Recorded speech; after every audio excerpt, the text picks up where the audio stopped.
20 sur 20, l'émission qui a au moins le mérite d'exister.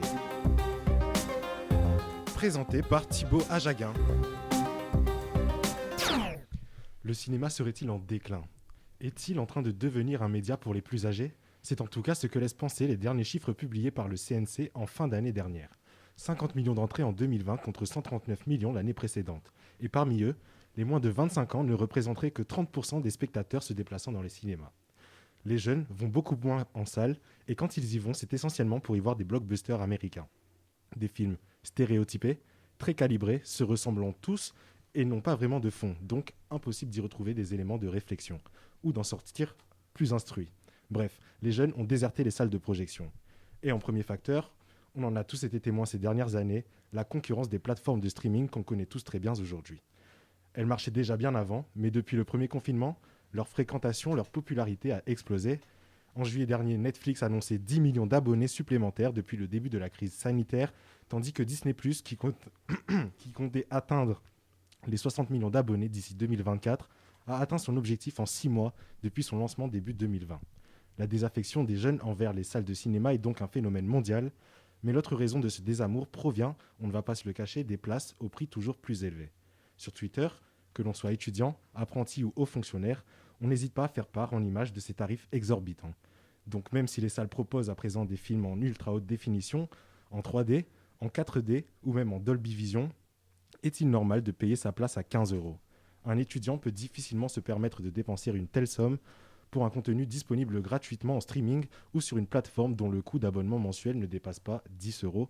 Ce phénomène risque de perdurer. Aujourd'hui, on se pose une question, et pas des moindres. Les jeunes sont-ils une cause perdue pour les salles de cinéma ? 20 sur 20, l'émission qui a au moins le mérite d'exister. Présentée par Thibaut Ajaguin. Bonjour à tous et à toutes, auditeurs, auditrices. On commence une nouvelle journée ensemble, une nouvelle semaine, et aujourd'hui on vous parle de cinéma. Pour vous en parler, on recevra Clément Amouroux. Juste avant de commencer cette magnifique et agréable émission, un rapide tour de table pour vous présenter l'équipe.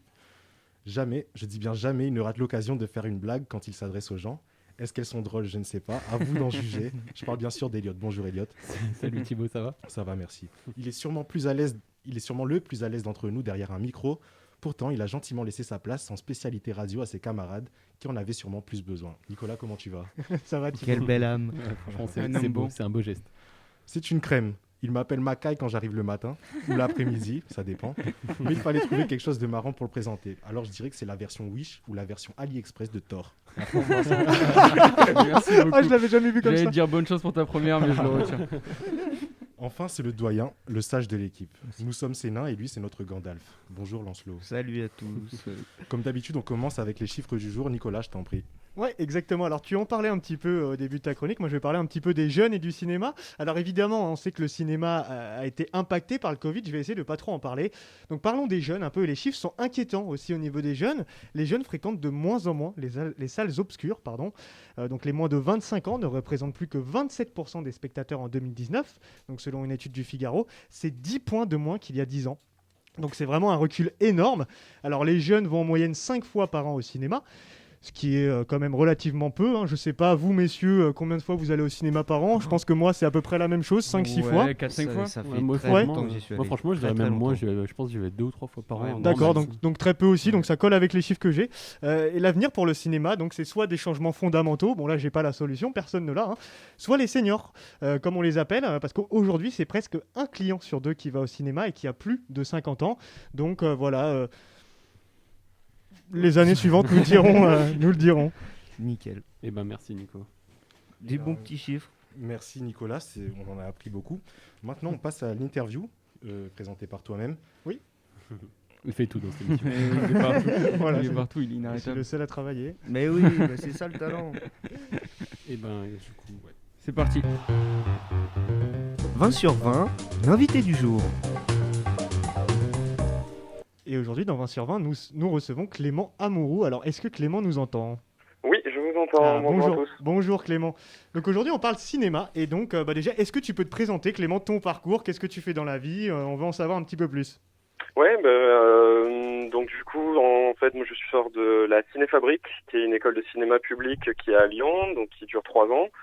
J'ai été diplômé en juillet 2020 en section production et donc voilà, donc je suis sorti de l'école et à côté de ça, là je viens de travailler sur un long métrage en tant qu'assistant de production et à côté j'essaie de monter mes projets de développement de courts-métrages, de fiction, etc. Et je travaille aussi en festival aussi un petit peu à côté au festival de cinéma d'Alès dans le Gard d'où je suis originaire. Ouais, alors moi, la première question que je me pose, c'est le cinéma pour toi, c'était un rêve de gosse ou ça t'est venu plus tard? Qu'est-ce que tu voulais faire en fait quand t'étais petit? Non, ça m'est venu en fait plus tard. Avant de faire du cinéma, en fait, je faisais quelque chose qui n'a rien à voir. J'étais en licence de psychologie. Je Ah voulais oui, faire de la neuropsychologie, donc vraiment rien à voir. effectivement. Et en fait, à un moment donné, ça me plaisait pas. La fac, c'était pas fait pour moi. Et en voulant me réorienter, j'ai fait un service civique dans un festival de cinéma, du coup, à Alès. Et c'est là où j'ai découvert, où j'ai dit, mais en fait, ouais, j'ai toujours aimé le cinéma, ça m'a toujours fait envie, mais ça me paraissait tellement lointain parce que je viens pas du tout de ce milieu-là. Et quand on vient pas de ce milieu-là, c'est pas forcément évident de se dire qu'on peut faire ça, quoi. Ouais. Donc du coup, c'est venu un peu tard, ouais, un peu plus tard. Alors toi, tu as dit que tu étais assistant de production. Tu peux nous expliquer un petit peu en quoi ça consiste, assistant de production sur un tournage? Qu'est-ce qu'il fait? Bah, en gros, c'est d'assister celui ou celle qu'on appelle la directrice ou directeur de production, qui est le représentant du producteur sur le tournage, donc qui gère le budget et les ressources humaines du tournage et qui est responsable de la sécurité. Donc en tant qu'assistant de production, ça a été vraiment de tout ce qui était la rédaction des contrats, la gestion des voyages, parce que beaucoup de gens viennent de Paris, donc quand on tourne à Lyon par exemple, voilà, il fallait organiser tous les voyages de tout le monde. Donc voilà, la rédaction et le suivi des contrats, des tâches assez administratives, voilà, et de surveiller que tout au niveau organisation, tout fonctionne correctement, et notamment d'envoyer toutes les informations sur les journées du lendemain. C'est un truc qui paraît très très bête, mais en fait voilà, on prépare ce qu'on appelle des feuilles de service qui résument toute la journée du lendemain, les lieux, qui doit être là, à quelle heure, etc. Ah oui, donc pour les acteurs, pour les gens qui Exactement. sont à la technique, pour les Ouais. figurants, donc ça doit être beaucoup de travail, ouais. Exactement, ouais, c'est ça en fait. C'est vraiment, vraiment un document super important D'accord. qu'on utilise. Ouais. Tu vois beaucoup de jeunes autour de toi dans le milieu du cinéma ou bien c'est plutôt des personnes plus âgées que toi? Alors en fait, ça dépend vraiment de. Alors, je veux dire vraiment, ça dépend des endroits où je travaille. Donc que ce soit bien sûr en école, on était assez jeunes forcément. Là sur le tournage, vu que c'était un tournage d'un long métrage finalement, enfin pas à gros moyens. C'était beaucoup tous les chefs de poste, voilà, les chefs électriciens, etc. étaient assez jeunes dans les techniciens parce que justement, c'était sur les films qui ont peu de moyens, c'est l'occasion pour des jeunes de faire leur place. À qui on leur offre une place, comme moi, voilà, assistant de production sur un tournage en sortant d'école, ça n'arrive quasiment jamais. Donc voilà, ça a été vraiment des opportunités comme ça. Après, pour ce qui est des festivals, pareil, ça dépend. Quand j'ai la casquette, on va dire festival, les spectateurs sont assez âgés en moyenne, on va dire en moyenne. Oui. Mais après, voilà, il y a aussi une grosse différence entre le court et le long métrage. Par exemple, dans les festivals de court métrage, j'ai l'impression, je sais pas si c'est une réalité, mais j'ai l'impression qu'il y a plus de jeunes que dans des festivals de long métrage où justement le long métrage vient un peu après dans la carrière, dans le cinéma, etc. Alors justement, on va en parler de ce festival international du court-métrage de Clermont-Ferrand, donc si je dis pas de bêtises. Est-ce que tu peux nous dire un peu qu'est-ce que tu fais là-bas, en quoi consiste ce festival, pour ceux qui connaissent pas? En ce moment, du coup, je suis un peu de loin du coup le festival de court-métrage de Clermont-Ferrand qui se déroule en ligne. C'est la deuxième fois que j'y vais, donc c'est le plus gros festival de court-métrage du monde, le festival de Clermont-Ferrand, ce qui est quand même assez cool d'avoir ça, notamment dans la région Auvergne-Rhône-Alpes, qui a beaucoup de gros festivals. Mhm. Et donc il y a aussi ce qu'on appelle un marché du film. Donc en fait, c'est en parallèle du festival qui est accessible au grand public. Il y a ce qu'on appelle le marché du film où les producteurs, les distributeurs, les festivals du monde entier se rencontrent autour de tables rondes, de conférences, etc. Donc en fait, c'est là tout ce qui se passe cette semaine et que j'essaie de suivre, qui a commencé vraiment aujourd'hui et que j'essaie de suivre un peu à distance. Ouais, je passe à la question qui fâche, la question un petit peu inévitable. Ça se passe comment avec la pandémie, toi? Avec la pandémie, moi, franchement, j'ai pas à me plaindre dans le sens où déjà j'étais, j'ai quand même un filet de sécurité énorme, c'est que ma formation était en alternance, donc j'ai droit au chômage en fait, donc c'est quand même vachement bien. Que j'ai fait énormément d'heures d'intermittence avec le long métrage, donc j'ai quasiment mon statut d'intermittent, donc c'est quand même vachement bien. Et j'ai ça me permet d'essayer de développer mes projets et d'éventuellement monter mon entreprise pour essayer de développer des courts métrages. Ça me laisse un peu de temps. et aussi pour m'occuper voilà de mes activités en festival et qui se met voilà, c'est ce qui n'est pas évident voilà avec le contexte actuel qui est très incertain avec la fermeture des salles, etc.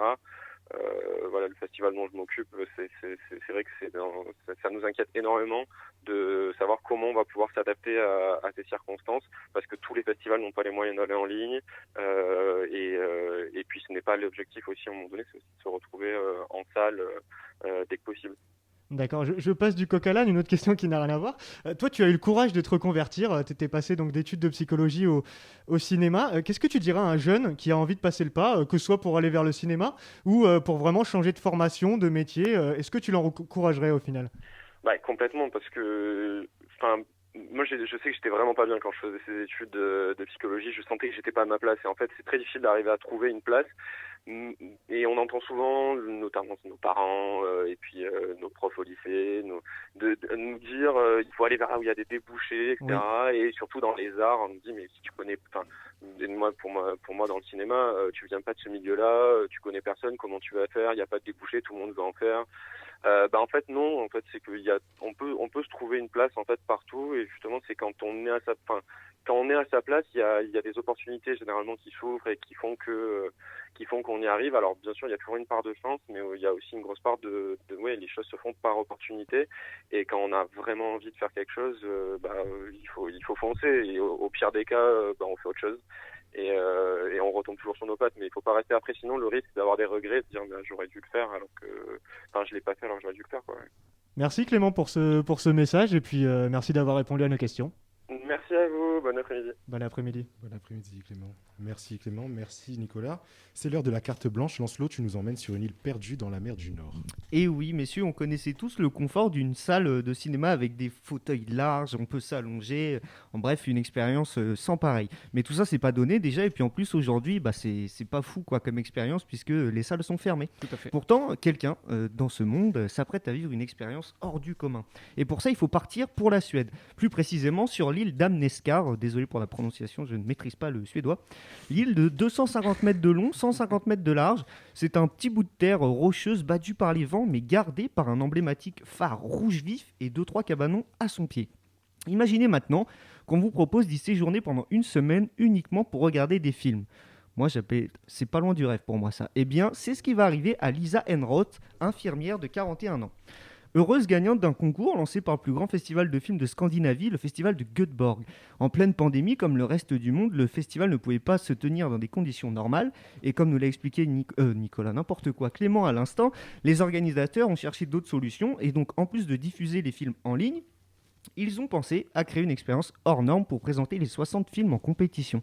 Lisa va donc découvrir tous ces films en avant-première sur cette île, accessible uniquement par bateau ou hélicoptère quand la météo est clémente. La salle de la lanterne au sommet du phare, avec vue panoramique sur la mer du Nord, a été réaménagée en salle de cinéma. Le maître mot de cette expérience, la déconnexion. L'unique contact qu'aura cette infirmière avec le monde extérieur se fera via un journal de bord qu'elle tiendra pour parler des films. Et une autre personne l'accompagnera pour raison de sécurité. Le festival a été surpris par le succès de sa curieuse initiative. Plus de 12 000 candidatures venues de 45 pays pour cette édition 2021 au format inédit sur le thème « Distance sociale ». Et grande cinéphile, Lisa est infirmière dans la vie et elle est en première ligne depuis maintenant 1 an pour soigner les patients atteints du coronavirus. Les organisateurs du festival ont donc retenu sa candidature en forme de remerciement pour son engagement, mais surtout pour lui accorder un moment de répit bien mérité. Si Lisa était la grande gagnante de ce concours, elle pourra donc passer une semaine allongée, popcorn à la main, et quelques autres chanceux pourront visionner des films en avant-première dans des conditions certes un peu moins grandioses que cette île, mais quand même particulières. Un cinéma, mais aussi une salle de hockey, transformée en salle obscure, accueillera un chanceux par projection. Donc je ne sais pas si Lisa doit dire merci à la pandémie de lui offrir un tel moment hors du temps, j'en doute un peu même, mais quand même la Covid pousse à nous réinventer, et moi je l'avoue, je suis un peu jaloux de la semaine qui va passer, Lisa. Ouais, c'est génial, c'est incroyable. génial. Incroyable. Merci beaucoup Lancelot. Maintenant on accueille Adrien, auditeur et également invité de 20 sur 20. Bonjour Adrien. Bonjour. Salut Adrien. Bonjour Adrien. Mes salut à vous. On va le préciser juste pour ceux qui ne sauraient pas. Ouais, il faut le dire. Adrien, c'est un journaliste de notre rédaction et donc qui est notamment passionné par le cinéma et qui fait des critiques. Donc c'est pour ça qu'il est parmi nous aujourd'hui. Exactement. Et justement, Adrien, moi j'avais une première question à te poser. Je voulais savoir comment t'es venu cette envie de faire des critiques de cinéma. Est-ce que c'est quelque chose qui t'a toujours passionné? À la base, oui, moi je suis un grand fan de cinéma. C'est mon frère en fait qui m'avait fait aimer le cinéma. Il me montrait beaucoup de films, on en voyait très souvent ensemble. Et à chaque fois qu'on sortait des salles de cinéma, on en parlait en fait. On se disait ah ouais, du coup toi t'en as pensé quoi, etc. Du coup on donnait nos avis. Et en fait du coup depuis tout petit, j'ai pris l'habitude de donner mon avis à chaque fois que je voyais un film avec mon frère. Et puis du coup on va dire le fait que je donne mon avis, c'est un peu resté. Et puis j'en ai fait une passion. Maintenant régulièrement, dès que je vois des films, j'en fais une petite critique. Alors moi j'ai une question pour toi, Adrien. Comment on fait pour écrire une critique? Ça doit être dur, non, de savoir comment dire, ne pas mettre ton opinion à toi, mais vraiment des choses vraies. Comment on fait ça? Oui, au début c'est très compliqué parce que l'objectivité pure, c'est compliqué. D'autant plus que il suffit qu'on ait un peu un a priori sur un film ou qu'on ait des sentiments par rapport à une histoire, ça va biaiser beaucoup de choses. Mais on va dire que pour essayer d'être le plus objectif possible, c'est mettre ses a priori de côté, mettre ses attentes de côté aussi, parce qu'à partir du moment où on a des attentes sur un film, on n'est plus vraiment dans l'objectivité, on tombe dans la subjectivité. Donc essayer d'être le plus neutre possible. Et puis pour ça, après, c'est une question d'entraînement, quoi. Au bout d'un moment, on y arrive. Parfois, je vous avoue que je tombe un peu dans la subjectivité quand c'est un film qui me touche beaucoup, mais généralement, avec l'entraînement, on y arrive. Et finalement, quand tu fais une critique et que tu la publies, par exemple, sur YouTube, est-ce que cette petite partie de subjectivité à laquelle on ajoute évidemment la culture générale, elle fait pas aussi un petit peu ton identité dans ta critique et ce qui fait que les gens vont vouloir voir ta critique à toi? Bien sûr, complètement. Je pense qu'une critique complètement objective, déjà ça n'existe pas, mais surtout c'est pas intéressant. Parce qu'une critique complètement objective, c'est un robot qui va la faire. Le principe d'une critique, c'est aussi d'avoir des sentiments humains, d'avoir de la vie, quoi. Donc, parce que quand on a une critique, c'est aussi pour savoir si le film il est bon, si on a envie d'aller le voir. Donc, avoir de la subjectivité, c'est très intéressant aussi. Mais aujourd'hui, il y a tellement de critiques que je pense qu'on peut facilement trouver quelqu'un qui nous ressemble un petit peu sur le net pour justement avoir ce côté subjectivité qui nous intéresse. On l'a dit, Adrien, tu es en école de journalisme avec nous du coup. Et est-ce que tu aspires alors à devenir journaliste cinéma? Est-ce que vraiment c'est ton but ou tu fais l'école pour faire un autre style de journalisme? C'est mon but principal. Maintenant, il faut bien le dire que le milieu du journalisme cinéma, il est quand même très restreint. Et c'est vrai que si on n'a pas de contact de base dans le milieu, c'est assez compliqué d'y rentrer. Mais pour l'instant, j'aspire à le devenir et puis qui sait, peut-être que dans 10 ans on en reparlera et on se dira finalement je l'ai fait. Pour terminer, Adrien, on a l'image, je pense que c'est pareil pour la plupart des gens, l'image des critiques de cinéma qui sont l'image qu'on a, on va dire que c'est pas vraiment des jeunes. Moi, le peu de critiques de cinéma que je vois à la télé, etc., c'est souvent des personnes qui sont plus âgées. Est-ce que c'est difficile justement quand on est tout jeune comme toi d'avoir son avis qui est pris en compte par les gens, ou alors est-ce que, comme tu dis, les gens s'adaptent aussi en fonction des personnes et t'écoutent s'ils le veulent ou non? Aujourd'hui, là tu parlais de la télé en l'occurrence. C'est vrai qu'à la télé ou dans les journaux, généralement c'est quand même des personnes qui sont assez âgées. Mais sur YouTube, il y a de plus en plus de critiques qui sont au final assez jeunes, entre 20 et 30 ans. Et c'est vrai qu'il y a de plus en plus de gens qui donnent leur avis sur des films. Ce qui fait que forcément, pour trouver son public, c'est un peu compliqué. Pour l'instant, moi, c'est pas ce que je cherche. Je cherche pas la célébrité ou quoi que ce soit. C'est juste un petit moyen de donner mon avis. Mais c'est vrai que c'est compliqué de s'imposer dans ce milieu qui est très, très prisé. Merci beaucoup, Adrien. Merci, Adrien. Merci, Adrien. À plus tard. Merci à vous. On te souhaite une bonne soirée. Et puis on Et se on voit bientôt. passe à la suite de l'émission. Merci beaucoup pour ces questions très pertinentes. Un plaisir. C'est maintenant l'heure du mini-journal de la rédac. Le cinéma français profite d'une particularité parfois méconnue du grand public. Et tout à fait. Pourtant, c'est la plus grande force de notre industrie cinématographique. Vincent, tu nous parles du CNC. Eh oui. Vas-y, Vincent.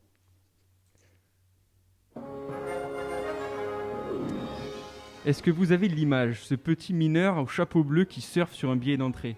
Il descend à toute brimballe sur terre, passe les portes du cinéma et vient jeter sa pioche pile dans le mille sur une cible au centre de l'écran.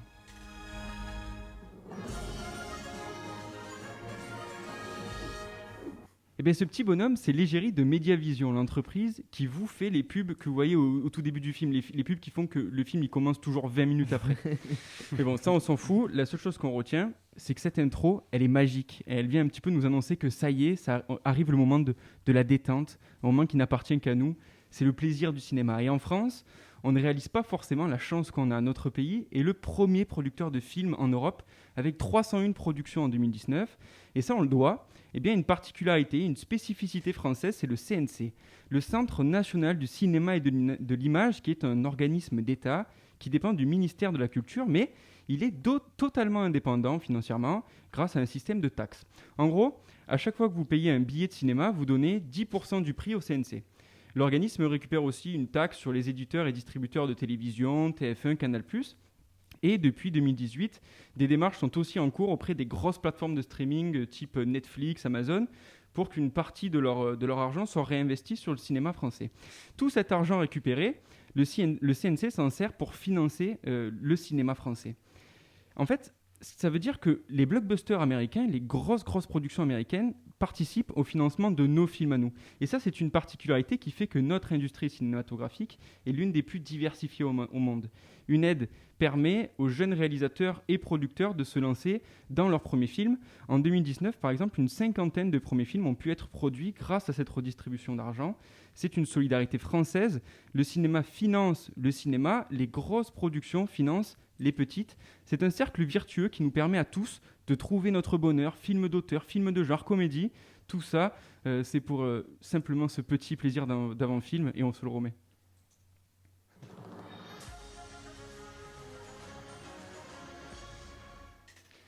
Merci Vincent. Le streaming prend de plus en plus de place dans nos vies à tel point qu'il est devenu presque inconcevable de ne plus avoir Netflix chez les jeunes. Et le cinéma dans tout ça, qu'en est-il? Elliot Rogliardo s'est penché sur ce duel et son évolution. Effectivement, aujourd'hui on va parler du combat de David contre Goliath. Donc comprenez par là un rapport de force entre deux personnes a priori déséquilibrées, comme me disait Vincent tout à l'heure, comme par exemple Dark Vador et Luke Skywalker. Exactement. Enfin bref, aujourd'hui on se penche sur le combat entre le cinéma et le streaming. Historiquement, le cinéma représentait à lui seul l'industrie du film à la fin du 19e siècle, notamment avec les Frères Lumière, l'une de nos fiertés lyonnaises parmi tant d'autres. Et tout ça avant même de pouvoir ensuite être rediffusé sur les postes de télévision qui apparaissent autour des années 1920. Mais prenons donc la DeLorean du Doc Emmett Brown pour foncer vers le futur et notamment jusqu'en 2007. L'année où Netflix a lancé son service de vidéo à la demande par abonnement. Et même si Canal Play proposait déjà ce genre de service à moindre échelle, là c'est le début du drame pour le monde du cinéma et de la télévision. Doucement, le grand et le petit écran ont perdu leurs fidèles. Face à une société qui se modernise et monte en gamme en termes de technologie, le cinéma devient tranquillement le petit pousset dans le combat face au streaming. Les consommateurs ont besoin d'instantanéité et surtout de choix. Netflix, comme d'autres plateformes, type Disney+, OCS ou Prime Video pour ne citer qu'elles, permettent de voir tout type de contenu. Tout ça sans avoir à bouger de chez soi, dans une société de consommation où tout va toujours plus vite et dans laquelle les gens n'ont plus le temps. Et pour dire à quel point ces plateformes ont du succès, nous nous retrouvons aujourd'hui face à des réalisateurs qui préfèrent parfois sortir leurs films sur ces plateformes plutôt que dans les traditionnelles salles de cinéma. Mulan, Roma, Les Deux Papes, Okja, des films comme ceux-là qui ont même pour certains reçu des récompenses, chose inimaginable il y a encore 10 ans. On entend même ces derniers temps que le prochain Marvel Black Widow ne pourrait sortir que sur Disney+, même si la période actuelle peut évidemment influencer ce choix. Mais c'est dire à quel point le rapport de force s'est inversé. Mais malgré cela, certains restent fidèles au cinéma, certains conservateurs ne pourront jamais se passer de ce lieu de culture pour ce que cela représente et ce qui est irremplaçable lorsque l'on reste chez soi. C'est difficile aujourd'hui. Aujourd'hui, j'ai énormément de mal. Je suis désolé. Lucille est dans ce cas, elle fait partie de ces conservateurs. Elle explique sa vision des choses. Moi, j'ai toujours été une adepte de la salle obscure et du grand écran. Je pense que c'est incomparable par rapport à un site en streaming ou même regarder un DVD chez soi, parce qu'on est dans sa bulle, on est vraiment dans son univers. Moi, ça m'arrive d'y aller seule et c'est vraiment un moment pour moi de détente où il n'y a plus rien d'autre à part que le film. Quand on est au cinéma, au moins, on n'est pas du tout déconcentré par son téléphone, son ordinateur ou même des personnes extérieures. Pour rester dans la course, le cinéma devrait certainement être amené à baisser les prix des places dans les années à venir. J'adore aller au cinéma personnellement, mais bon, 15 € pour voir des navets comme Justice League ou Valérian, je préfère encore pouvoir m'arrêter après 10 minutes de visionnage tranquillement dans mon lit. D'ailleurs, selon le CNC, dont Vincent nous a très bien parlé juste avant, la fréquentation des salles aurait baissé de 62% cette année par rapport à 2019. Bon, évidemment, il faut prendre en compte le Covid et ça n'aide pas, mais bon, le chiffre est quand même révélateur. Quant aux chaînes télé, elles vont devoir clairement se mettre à la page et proposer des contenus beaucoup plus attractifs dans le futur pour espérer pouvoir survivre dans ce milieu ultra compétitif. Merci beaucoup. Elliot. Merci Elliot. Tu t'en es sorti. Ouais, je suis arrivé au bout. J'ai ramé, mais on a tous y va. galéré aujourd'hui. Bon, allez, sans transition, parce qu'on n'aime pas les transitions. Exactement. On passe au jeu super fun. On passe au jeu super fun avec le jingle, bien évidemment. Top jingle. Super fun. Et maintenant, l'heure du jeu super fun. Le jeu. Voilà, donc c'est moi qui présente le jeu aujourd'hui. On commence dire. Alors, attendez, je vais vous présenter un petit peu le jeu qu'on va faire aujourd'hui. On l'avait déjà fait un petit peu, c'est pas totalement le même principe. Donc aujourd'hui, on fait un question pour un champion du cinéma. Voilà. Donc vous êtes prêts? Vous êtes tous prêts? Faut noter les points. C'est le premier qui répond. Exactement. Donc le premier qui répond juste à le point. Voilà, le tout point, simplement. Est-ce que tout le monde est prêt? Je suis Vas-y, prêt. c'est bon. Très bien. Je suis le méchant d'une série de 8 films, bien que je n'apparaisse pas. Voldemort. Oui, Elliot. Bien, alors je vais vous la finir. Bien que je n'apparaisse pas sous la même forme dans les premiers, je ne possède ni nez ni cheveux. Je suis accompagné par un terrible serpent. Mon nom ne doit pas être prononcé. Je suis l'ennemi juré d'Harry Potter. Je suis Voldemort. Bien Mais joué, du coup, Elliot. vous avez prononcé son nom. Oui. Eh oui, C'est- voilà. Voilà. Si nous ne sommes pas là demain, vous savez pourquoi. On passe à la question suivante. Est-ce que vous êtes tous prêts? Oui. Ouais. Allez, je suis un Américain. J'ai fait la guerre du Vietnam où j'ai perdu mon meilleur ami. Je suis également. Ah, Captain America. Forrest Gump. C'est encore Elliot qui a la bonne. Ouais, c'est Forrest Gump. Je suis un coureur hors pair. J'ai traversé les États-Unis d'est en ouest. Il a triché. En courant, je suis un champion du monde de ping-pong et j'ai fait fortune dans la crevette, grâce à mon entreprise Booba Gump. Je suis Forrest Gump. C'est mon film préféré, donc j'ai pas de mérite. Ah bah j'aime beaucoup ce film aussi. On passe à la troisième question. Oui. Allez. Ouais. Avec plaisir. Alors, je suis une femme belle, intelligente, athlétique, tout ça selon Wikipédia, et surtout aventurière. Je suis à la Lara base. Croft. Oui. Oh là là, vous êtes trop fort. Le jeu va durer 1 minute. Mon cerveau, il passe assez rapide, moi, les gars. Il vieillit déjà. J'y ai pensé et j'ai zappé qu'ils ont fait un film. Je pensais aux jeux vidéo, je me suis dit.